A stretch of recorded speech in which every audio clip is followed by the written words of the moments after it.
Welcome to another episode of the Career Keynotes podcast with Tincup and Gardner, where William and Andrew chop it up with respected Silicon Valley talent acquisition and HR leaders to get the real story behind their career journeys, along with an insider's view of how companies engage with candidates. Let's face it, these days, finding the job, much less nailing down an interview, is not easy. This is a rare opportunity to learn firsthand what companies are looking for in a candidate and the best ways to engage with them. And now, here are William and Andrew.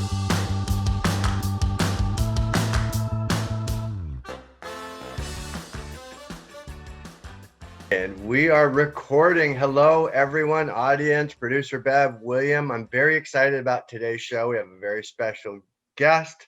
His name is Ray Tennenbaum. I've known him for a long time, not long enough, and very excited to talk to Ray and get his insights and wisdom as it relates to talent acquisition. Of course, the phone's going to go off. It always does.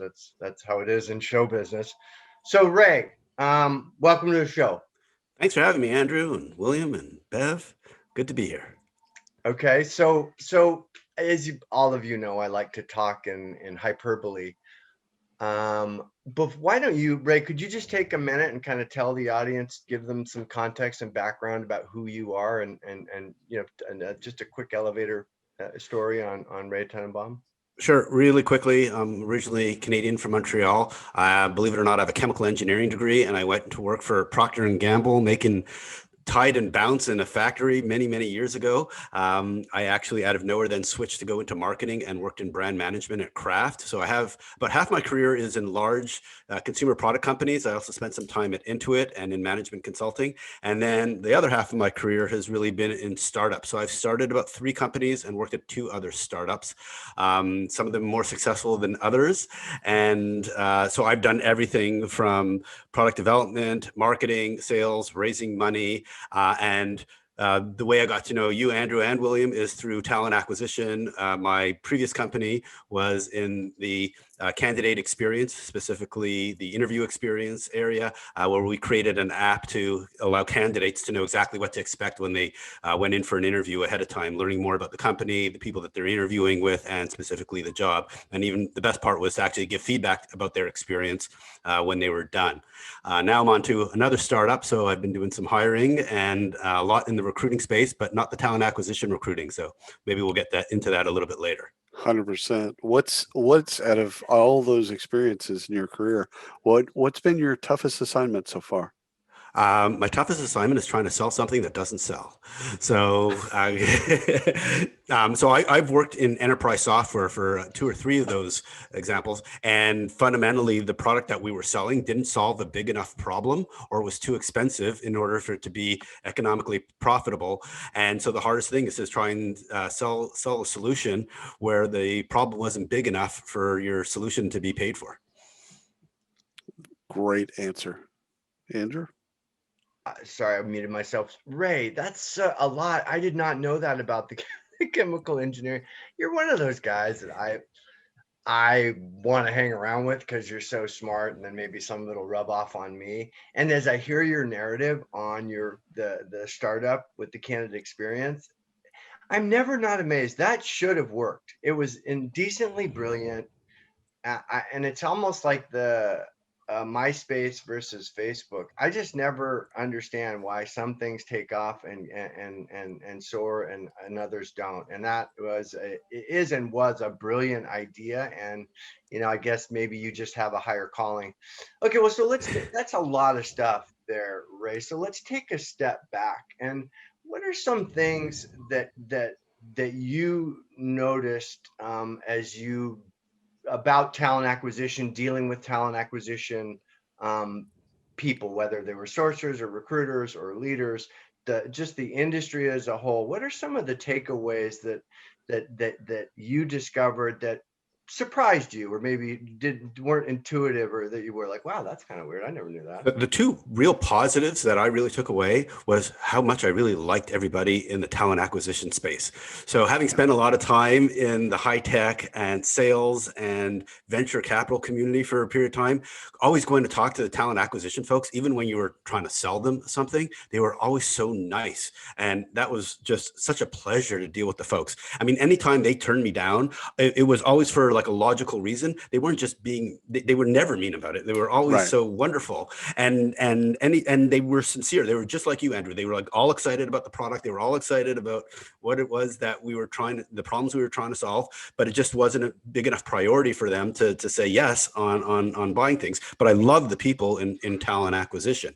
The other piece of it, which was new to me, especially since I'd been on the management side, I always used talent acquisition was always a staff function for us, trying to help us, fill line roles when in any type of management that I had done previously at large organizations. And I was amazed at how much the technology had so incredibly improved over the years since the start that I was doing things in the 90s of using technology, and the real openness to use technology to solve the unmet needs in talent acquisition. Those are the two key areas that I was really impressed with. So now that you're hiring for your new startup, and we want to hear a little bit about that. So we'll start with that. But what's the insight that you have into candidates now? I mean, we're not out of COVID, of course, so it's kind of a weird time to hire, and you're learning new things. I'd love to hear, and I know that the audience would love to hear what you're learning right now about hiring. Yeah, so let me, I guess I'll first tell folks about what the company is all about. And really simply, it's LinkedIn for youth sports. So it's basically, Oh, there's a cool. huge number of young adults or young students who are basically age 10 to 19 who might want to play Division I hockey or Division III sports. Doesn't matter. Hockey is where we're starting with because that just happens to be a passion for myself and my family. But basically, it's creating an online profile and then being able to connect with other players, coaches, and obviously, Division I schools to learn more about it. And we're just kicking off underway. We're in kind of a beta right now, but we do have our own website and some other content that folks can digest. So we're in the recruiting space, and I spend a lot of my time talking to Division I coaches about the recruiting process and what they look for in student athletes. But it's parallel to the recruiting that you guys are talking about. So as far as recruiting for our organization, we're really small. We're still less than 10 people. And we're 100% remote. And we started off that way and likely will remain that way. And one of the key things for our recruiting process is essentially a try before you buy. Because of a lot of the stuff that we can do is we really, especially on the technical side where we have developers or we have folks who are doing creative work around content, it's really around giving folks a shot and then saying, okay, here's what we want you to do. Can you prove that you can do it? Work within our team environment. And obviously there aren't that many of us. So there's, 2 or 3 key folks that you need to be able to work with. And then if you're successful, we'll give you more and we'll keep the thing going.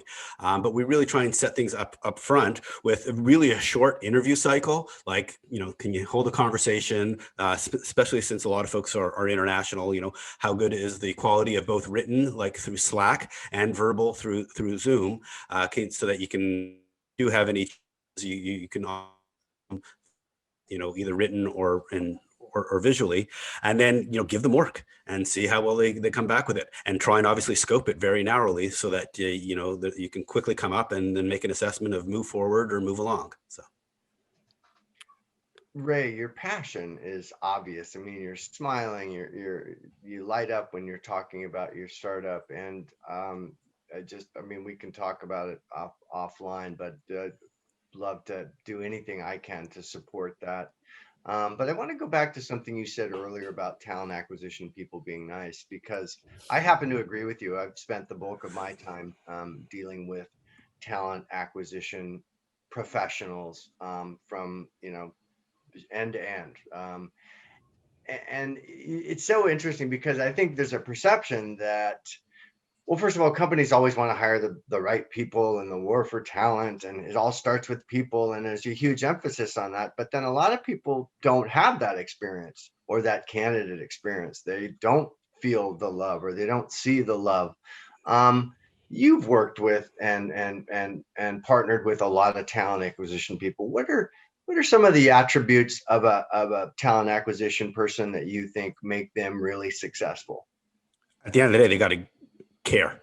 I mean, they really want to do a good job. They're not just trying to, fill a rec and solve for the talent acquisition metrics, which is, fill rate, time to fill, all those kind of metrics, which we're all familiar with, cost per hire, all that kind of stuff. At the end of the day, they want to make sure they're putting the right person in the right seat on a bus that's going to go on a long journey. And that's what they really need to care about.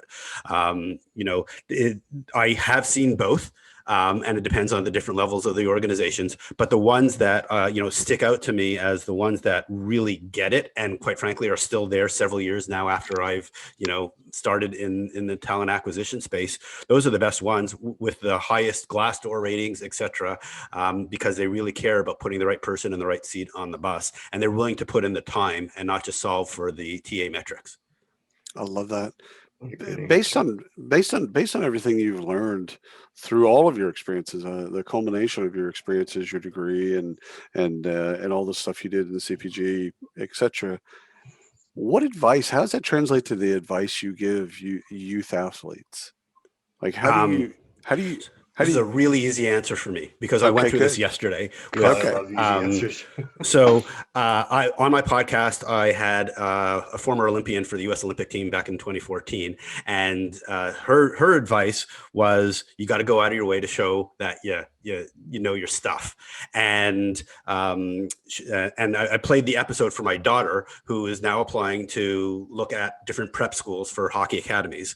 And she had an interview yesterday, and she listened to that episode.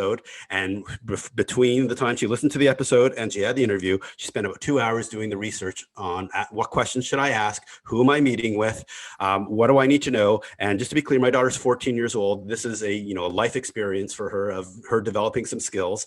That's the reason why she really plays hockey, is really around life experiences. She plays hockey, great. I'm happy. That's wonderful. She doesn't have to. She is not living my dream. She's living her dream. And so whatever success she has with hockey is great, and I'm going to support it. But really what I care about is that she gets life skills from going through this process. And this is no different than any person who is going through a talent acquisition process. Go do your research. Go know who your customer is that's trying to hire you, so go and figure out who you're meeting with, what's important to them, what's important to their organization, and come prepared. And, my daughter, quite frankly, knocked it out of the park because she spent the whole time asking them questions and they didn't have to ask her questions, which is the uncomfortable part for her. No different for anything else in any job that you're going for, unless the company is in stealth mode and you don't know anything about the company. You have so many resources today, which has obviously changed so dramatically in the last 25 years. Your ability to understand who you're meeting with, the company, their financial results, their products, the network of folks that you know with them, your ability to come so well prepared and have your ducks in a row before you ever talk to somebody at the company is so critical. And I mean, I can go on and on about additional creative things that you can do to show that you really want a job. That is really important. But bottom line is, it's up to you. You need to sell yourself. It's not for them to sell you on why you would be a good fit for them. Ray, you're cutting ahead. I see you guys. I told you this would be a great episode. So Ray, I got to go back to some of the stuff you said earlier, because you touched on some. You're not hesitating about anything. This is what I love about you. You have an opinion, and it's not just an opinion. It's based in reason and thought. You said unequivocally, you have to care. That's one of the key competencies of a successful TA practitioner or employer that wants to, be successful in their hiring initiatives. You have to care. And then you prattled off about 12 things that they also have to do, head count, rec load, time to fill, budget. And that's kind of stressful. And balancing the caring with the putting the butts in the seat is not insignificant. And I think so. Just to educate the audience, Ray makes several really good points. These people do care and they want to care, but it's a business. They have accountability, and it's hard to balance the caring with the accountability. And so that was just a key. I mean, we just so you know, Ray, we timestamped some of the try to timestamp some of the key things when someone says something very powerful, so we can use it as clickbait in a segment on YouTube or whatever, and that's going to be one. So Ray, you've been at this a while. You've seen this evolution from newspaper ads and faxing your resume in to, now companies, to your point, are really leveraging technology to drive efficiency. What are some things that you think let's talk a little bit about candidate experience, because I think we're just going to get off the TA leader thing. You've got so much information, practical, useful information, a font of information, as producer Bev would say. What are some things that you think companies can and should be doing better as it relates to candidate experience? Number one is getting the job rec right. I mean, if you don't know what you want, you're going to get what you ended up asking for, which is not much. I mean, it all starts with the job rec, and that is not an easy job for a hiring manager to do, because they tend not to be so great at doing these things. I mean, they end up with like 10 years of experience in this field. Basically, give me exactly the same person that did this exact job at some other company. I mean, and that. You need to be a little bit more creative and more thoughtful. And quite frankly, that's what I think what the talent acquisition folks really need to be strong at, is really teasing that out of what is really, must have versus need have. And really is it a way that it can be written that is appealing, given how tough the job market is for the best in class players, to get them to be appealed by it. What's the mission, of the job and the company that's really appealing to them? So to me, that's where it all starts. And then it's all sales. I mean, do you put in the work, and and obviously you got to strike the balance between time and cost and quality for all of these things. But what I found, and I've been hiring people for a long time, is you start with quality, and then you figure out what you need to compromise on everything else. So Wow. I'm fascinated, Ray, with the way that you're hiring. First of all, fascinated with a number of things that you've said so far. Exactly. So there's a lot of fascinations, but I want to get back to the way that you're hiring right now, and the way that you're kind of giving people an opportunity to both test themselves and also for you to test them, right? I think you referenced it as try before you buy. That's both sides. That's not just the company and the candidate. That's the candidate also trying and seeing if this makes sense for them as well. Could you take us into like where does that make sense? Like what you've already started. And I know y'all are small right now, but y'all are going to grow and scale. And where do you think that maybe might not make as much sense? Well, first of all, like for where we are at right now, it makes a huge amount of sense, because we can't. Not only can we not afford it, it wouldn't be practical. Right. For sure. If the company happens to be successful, or it's like the startups that I've been at, which are at around 100 people, you need to make commitments to people, and so once you, the question is how quickly can you figure that out, so that whoever it is, the candidate, is not taking too big a risk, and they need to make a commitment. Obviously they need an income, they need less variation in their life at some point. So the question is how can you do that? And quite frankly, I try and really keep it limited. And if I ask anybody to do work, I pay them. That's the number one thing. So if they're already in a current job, I'm not asking them to write code and then not pay them for that type of thing. So really is as long as you have the budget, then if you make the commitment, then that's when the offers come out and the equity comes in and all that kind of stuff. So to me, it's a relatively quick process. Usually, in terms of, for us hiring folks, it's no longer than a week of the try before you buy. And I've become a lot more chill the last kind of 5 or 6 years. I've been much more open to, hey, you don't need to get it 100% right, the first time, and we'll give you, a lot more feedback and a lot more guidance and a lot more, hey, what really matters is that you care, that you're putting in the effort, and you're learning from the experience. I like that. One of the things and just as a follow-up, I like that for candidates. So first of all, I love it for companies as well, but I like it for candidates because for a lot of folks, they might not know where they fit. And so this is a good way for them, a real safe way for them to try something and then go, you know what, I'm not as good at that as I thought I was. Yeah, And I actually interviewed at to be the CEO or COO of a blockchain company a couple of years ago. And one thing, as I was going through the process, they ended up not actually hiring anybody. But the one thing I knew is that I was not going to start there until I tried before I buyed. So hire me on as a consultant for a period of time. So even at that level is what I'm saying is that right. I would have done that, because there's just so many cultural, things to consider. There's people you've never worked with before. They were probably at least 20 people in the organization at the time. You got to make sure that that you're going to be accepted, and you want to be accepted there. Right. I love it. Ray, you are. We might have to go a little longer than 30 minutes on this, bud. So you said something, and producer Bev, I want to give you a bite at the apple too. But Ray, you've said something very consistently, and I think it's super important to denote it and underscore it. I mean, it's impossible to overstate the importance of feedback. You've said the word feedback about 3 or 4 times in your answers, and I think it's the interesting thing about feedback is, well, everybody, I love positive feedback, but the negative feedback or the constructive feedback is what's really most valuable. That's where you learn. And as someone who's tried their hand at so many different things and enjoyed an impressive measure of success, I might add, could you spend a little time talking about, and I think I'm drawing on your, the startup that you did a little bit, but how do you give feedback to people in a way that is successful, and not, because I think a lot of times I apply for a job and I'm switching right into we're pivoting people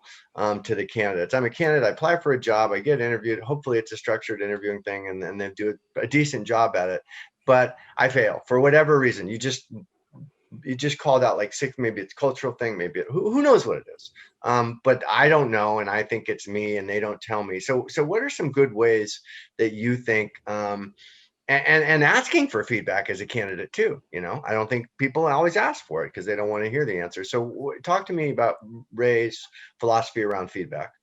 So first of all, if the company is going to give feedback, kudos, because I think they should be, but not all companies do. I mean, there's some very well-known companies here in Silicon Valley who do not give feedback if you did not get it, other than go ahead and try and apply again later. They are worried about lawsuits or legal concerns. So Right. to me, I disagree with that. You should be really, if a candidate is going to invest their time, especially if it's more than just a half-hour phone screen, you should be spending, if they spent multiple hours with your organization, you really should be providing a lot more candid feedback from a person directly over the phone or via Zoom, not via canned email. Thank you for coming in. I've been on both sides of it, and kind of not cool. Now, in terms of actually giving feedback, number one is do you care? Again, like do you really want to help this person find the right fit for them? Then take it. That's the starting point, and spend the time thinking ahead of time exactly how you want to do it. And then the rest is up to them of how they want to interpret it. Because quite frankly, you're not always sure how they're going to react, right? No. There are some who are like, yeah, great. Thank you so much for the feedback. If you hadn't told me that, I would never have known. And, I'm going to factor that in. And then there's some, all they want to do is tell you why you're wrong, right? With your decision. Right. And so and it's not your fault if that's how they react.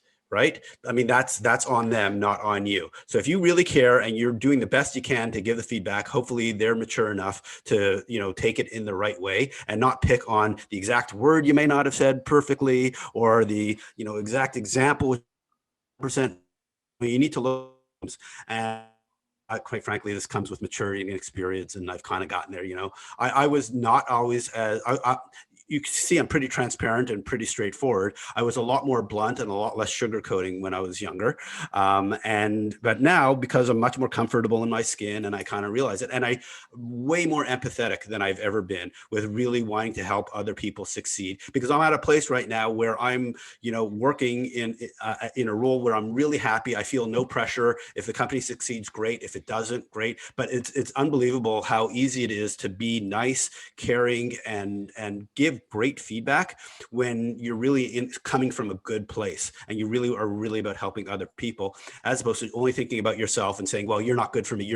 There's nothing in it for me if I am going to give you feedback. So why am I going to do it? You really have to give a darn. I love it. I love it. Amen. Producer Veb, do you Yeah, have you gotta have something. a couple things for Ray? Here we go. Strap in, Yeah. Ray. First of all, I love the term. I love the term hockey academy. I've never heard that before, so that is something a It's gift basically a from you. prep school where the primary focus is hockey, as opposed to a New England prep school where you have to play 3 sports while you're there. This is something I just discovered in the last couple of months. Wow, I love it, hockey academy.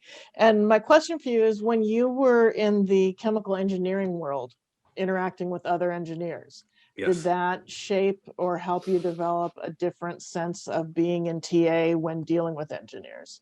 Like, did you learn Interesting. the secret language to be Handshake. more? It's a handshake. So less chemical engineers and more computer scientists, engineers, developers. They're a different breed, and you have to understand the logic of the code and how it works. And so for sure, that definitely makes a huge difference as you kind of move into talent acquisition. They're literally programmed differently, and understanding that couple of things. One, they have less appreciation for more the business side of things and the marketing side of things, and much more practical around the logic of how things get built. And they need to follow a very specific process and order, and striking the balance between that and, understanding customers or consumers and meeting those needs and finding the balance between the two. There's no doubt about it. My ability to straddle both sides when it comes to talent acquisition and bridge here's what you're building and here's what customers want is a huge thing. The ability to translate between those two ways of talking is definitely part of the role. And also just understanding that what's important to them is not always important to, your end customers. It's the quality of the code is the most important piece. It needs to be elegant. And sometimes you do need to, make thoughtful trade-offs between, once again, quality and getting to market and being good enough for depending on what your customers, especially in enterprise software and talent acquisition software. I can't help but think that engineers, all types of engineers, would love the fact that they're dealing with somebody that has an engineering degree in TA. I can't help but think that helped you on some level. For sure. There's no doubt about it. I've been doing product development now for well over 20 years, in software. So I really understand where they come from. The old, you can't take 9 women, you can't give 1 month to 9 women to make a baby. It's, that story always comes up in engineering, that you still need one woman for 9 months in order for a baby to come out. So, the ability to appreciate I had no idea where that metaphor was going, by the way. Oh, I'm sorry. Good. I thought like everybody knew this metaphor. The engineers will tell you that every single day of the week. I was just gonna say. No idea where that was going. Yeah, no idea. Engineers say, like if we threw more engineers at a problem, can we get it out faster? And then they give you the pregnant woman analogy. So that's where that one was coming from. So being able to have that, those kind of conversation and really appreciating how hard product development is for folks who don't know. Whatever number anyone gives you for how long it's going to take to build something, multiply it by 3 and you will be correct. Yeah. Right. Oh my God. Amen to that. Ray, I'm calling out something that I think is obvious to all of us on the call here. And that is, you've got the technological background and acumen, but you've also got the empathy and the interpersonal skills to bridge that gap. And that's very important, I think, in hiring, in life in general. And you're right. They are different. All right. Well, so now let's really pivot. And so, Ray, you are going to forget more about hiring and interviewing and candidate experience in the next 2 minutes than most people will ever know. So, what is some good, solid, actionable, practical advice or guidance that you have for someone that's either new to the job market? Maybe they just graduated from college, or maybe they're thinking about trying a new career, or maybe they got laid off because of COVID. And we always joke around, right, saying, hey, being good at getting a job isn't something you want to be good at. It's good to suck at that. Because but that being said, it's not helpful when you're looking for a job and the results where you're getting to your aforementioned reference. Hey, great, thanks for your email or your resume. We took a look at it and there's not a current fit right now, but we're going to keep your stuff on file for 6 months and we'll call you back. And you just get that over and over. So what are some practical, you alluded to knowing, I think what a great shout out. I can't tell you how many times recruiters people have said to me, we're not career coaches. You applied for the job. Yeah. So know your ask, know what you want. That's very practical advice. But what other kind of suggestions or feedback do you have along those lines? So, having a resume is kind of just an ante, and if you're depending on your resume to get a job, then you're not taking a holistic view of it. My number one thing that I would recommend to anybody that I know, and this would applies to any job, is show that you can do the job and be creative about that before you even apply to the job, and then show up. So as an example, I don't care what the job is, basically do the job. This is the creative world. The number of tools that are online or that are available out there that to show that you have some passion for whatever it is that you want to do, you go do it, right? Like, if you want to be a videographer, go do stuff with video and then, produce something. If you want to be in talent acquisition, go find a job that is posted on someone's, if you want to get into talent acquisition, let's say, okay, go look at the jobs at a company that has talent acquisition jobs, that has any jobs posted, and then go do your own research and say, these are the 5 people I would recommend that you go look at to hire for this job, right? Like, go do the work for that job that you would do at that company already, and be creative about it, and then present it in a creative way. Use Twitter, use Instagram, use Facebook, whatever it is. Maybe it's set up a sign and go outside the company and show up every day with you and try and find the person that, like, it doesn't matter. You need to take that initiative, and don't just depend on digitally sending in a resume, via whatever job board or, ATS that the company uses. You need to go and figure out how to get to that hiring manager and get in their face with something creative that will knock their socks off for a job, even if they don't even have a job. I love that. I love that. That's the best answer I think we've had. And to be fair, we've only done 3,000 episodes, so it's not like we're kidding, Ray. Small sample. So can I just make a point on this? Can I just make a point on this? Like, to me, I maybe I'm in my own little world, but to me, if you don't think that way and you're like, you don't have that attitude that I'm going to do anything that it takes to do this, then it's the wrong attitude. Can I give you an example of how I got so can I just give you an example of my creativity recently? Yeah. So for the folks who don't follow hockey, which I'm sure is 99% of your audience, all the top hockey players professional hockey players in the National Hockey League work with one single skill development coach. His name is Darryl Belfry. He came out with a book a couple of months ago. I wanted to have him on my podcast. At the time, I had 0 guests on my podcast so far. So what I did was I read his book. And what I did with his book is, first of all, it's a first edition of his book. He had a whole bunch of grammatical errors in his book. I documented every single grammatical error, got on Twitter and said, hey, Darryl, love the book. It's the greatest thing. By the way, I have some other thoughts on the book, but in the meantime, here are all the mistakes that I found. And hopefully your publisher can fix it. A week later, I took everything in his book that I used with my kids and tried to apply to my kids and wrote a blog article on it. And then I wrote it, published it, and I tagged him on Twitter. And he said, this is a great article. He forwarded it on to everybody. I got a whole bunch of positive feedback. And then a week later, I then sent him the email and said, hey, Darryl, remember I'm the guy that sent you, the grammatical errors, wrote this great article on you. Would you mind coming on the show to talk about girls hockey development and stuff like that? Because I know it's a passion for him.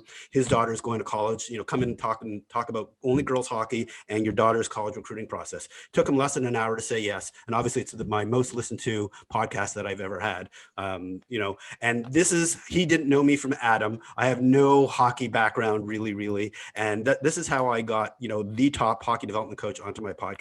By being creative and planning it ahead.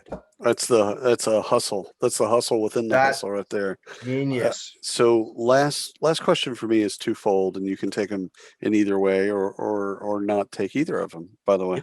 One is your worst candidate experience personally, no names. Just what was that experience? And the flip side of that is, what's your favorite interview bit or question? What do you Oh, love to take people through? So okay, so in any way you Do want to take both, that. Ray. the first one's easy, unfortunately.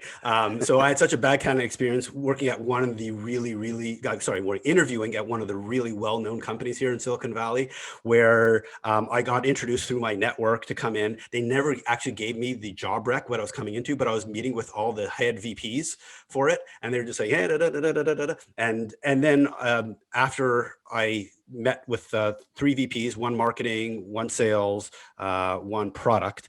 Then I got a call about a week later saying, hey, we're not going to move forward with you. We didn't think you were a right fit for the role. And I said, can you send me the job rec that I was interviewing for? Because no one actually told me it. And so the punchline is, it was just a few weeks later that I started my last company around the candidate experience. So it's Shocking, not that shocking. was exactly that's how. Right. And then I'd Yes, spoken to sir. enough people in between to know that I was not alone in that experience. Right. The second one is to answer your question of like, what's my favorite question? So for what I was working at Intuit at the time, and we needed highly analytical people to come in and do a lot of analysis on sales data and things like that. And so by far my toughest question, and you could see when I would ask this question, either they would get really excited or they would go blank, is, what's 80% of 72? And that would be my question. And they had to be, a numbers person, and they had to do the math in their head. And it's not straightforward. So that was my question. And you could see greatness. it really parsed people into, it was a bimodal answer. You either got it or you didn't. And the worst were the ones who didn't even try, and the best who, even if they didn't get it right, just would not move on to something else until they got it. Exactly. Yeah. Oh, I love that. I love that. That's genius, Ray. Your passion and your energy and your knowledge is peerless. I'm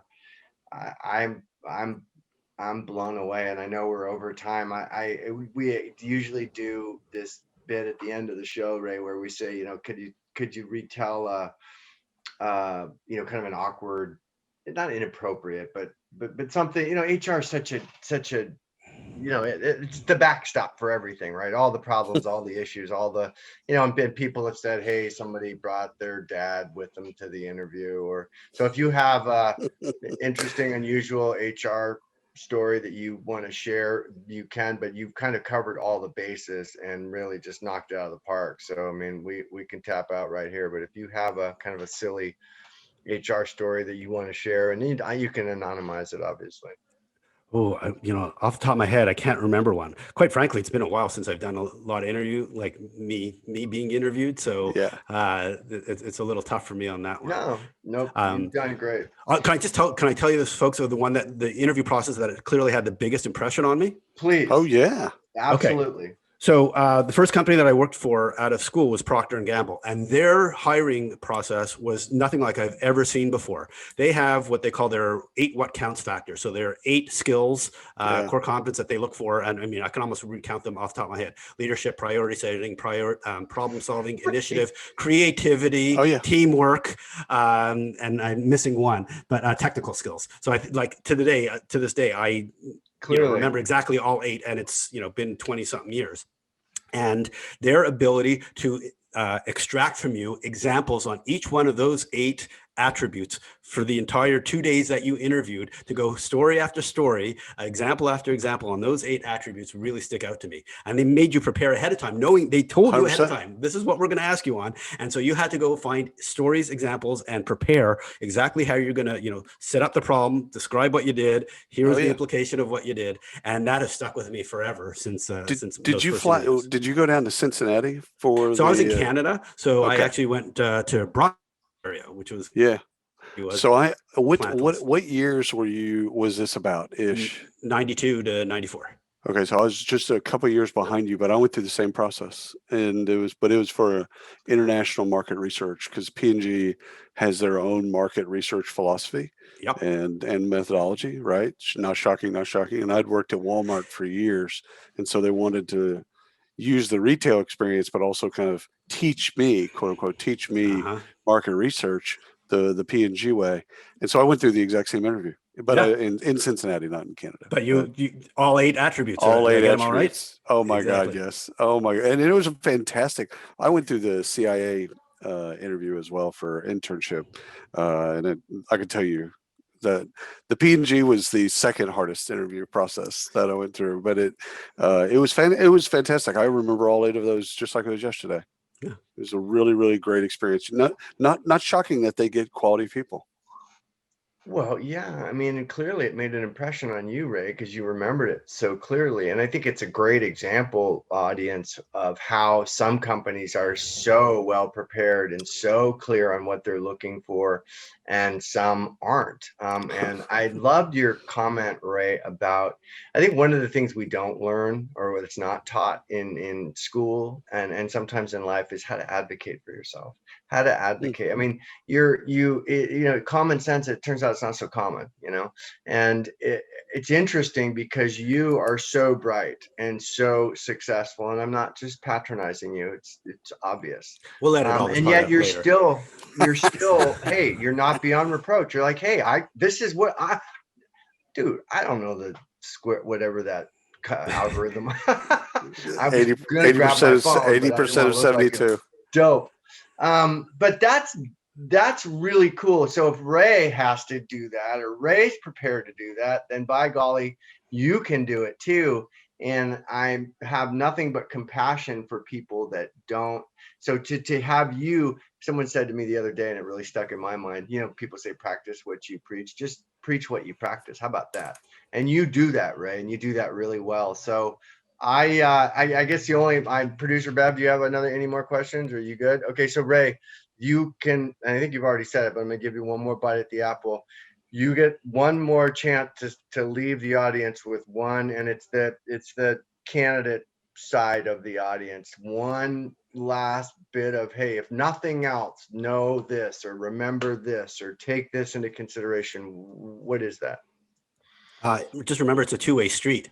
So, if for whatever reason you don't get the job, there's nothing wrong with you also, giving the feedback the other way of what worked well and what didn't work well, as long as you phrase it in the right way back to the company or the organization. And usually it's individuals. Like, a lot of people look at the entire company and they see, they can't separate the individuals who they spoke with from the company, which is a whole separate area. But, Podcast. It's usually individuals, not the entire company that unfortunately leave the impression on how the company brand is perceived. Wow, that truer words have never been spoken. Okay, Ray. So Ray, how do people get in touch with you if they want to? And I'm again honored that you did this. I'm so sorry about the confusion of the earlier date, but this is so gratifying and well worth it. How do people find you or get in touch with you, Ray? Two easiest way: LinkedIn, obviously, Ray Tennenbaum. Just search my name, and on Twitter, it's at Ray Ten, RAYTEN. Canadians are smarter than Americans. I'll be the first to admit it. Okay, Ray, thank you so much. Thanks, guys. Like and subscribe, audience. We'll continue to bring forth. I don't know if we're going to bring content like this, but we'll sure try. Thanks, Ray. I really appreciate it. Thanks for watching this episode of Career Keynotes. For more killer content, please like and subscribe to our channel.